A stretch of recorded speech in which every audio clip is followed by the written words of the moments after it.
Chicken biryani పర్ఫెక్ట్గా రావట్లేదా? Rice సెపరేట్గా ఉండట్లేదా? చికెన్ జ్యూసీగా ఉండట్లేదా? అయితే ఈ వీడియో స్కిప్ చేయకండి. ఈ స్మాల్ సీక్రెట్ ఫాలో అయితే మీ ఇంట్లో కూడా direct hotel style chicken biryani ready అయిపోతుంది. ఆ కలర్ చూడండి, ఆ మసాలా చూడండి, స్టీమ్ వస్తుంటే ఆల్రెడీ ఆకలి డబల్ అయిపోతుంది కదా. అందరికీ నచ్చే perfect spicy and juicy chicken biryani ఎలా చేయాలో ఇప్పుడే చూపిస్తాను. ముందుగా onions, tomatoes, green chilli, masala paste ఇవన్నీ రెడీ చేసి పెట్టుకున్నాం. నెక్స్ట్ క్లీన్ చేసి పెట్టుకున్న కేజీ చికెన్లో పెరుగు, పసుపు, ఉప్పు, కారం, మసాలా పౌడర్, నేను చేసుకున్న మసాలా పేస్ట్ ఇవన్నీ బాగా కలుపుకొని 1 అవర్ మ్యారినేట్ చేసుకున్న.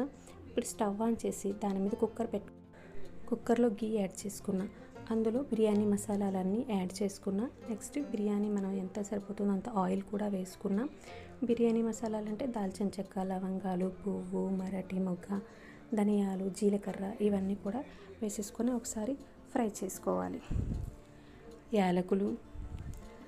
ఇప్పుడు ఇదంతా ఫ్రై అయిన తర్వాత ఇందులో ముందుగా కట్ చేసి పెట్టుకున్న ఆనియన్స్ పీసెస్ వేసుకొని అవి బాగా ఫ్రై గోల్డెన్ బ్రౌన్ వచ్చిన తర్వాత కట్ చేసుకున్న టమాటా ముక్కల్ని, గ్రీన్ చిల్లీ ముక్కల్ని వేసుకొని బాగా ఫ్రై చేసుకున్నాం.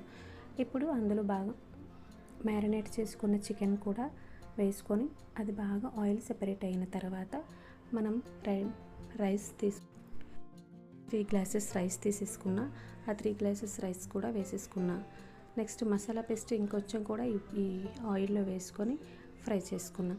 ఇప్పుడు కొత్తిమీర, పుదీనా అన్నీ వేసుకొని ఆ రైస్ కూడా వేసుకొని 3 గ్లాసెస్కి 6 గ్లాసెస్ వాటర్ వేసుకొని అందులో సరిపడినంత సాల్ట్, చికెన్ మసాలా పౌడరు వేసుకొని ఇప్పుడు క్లోజ్ చేసుకుని 2 విజిల్స్ వచ్చిన తర్వాత ఓపెన్ చేస్తే అంతే, ఎంతో టేస్టీ అయిన చికెన్ బిర్యానీ రెడీ.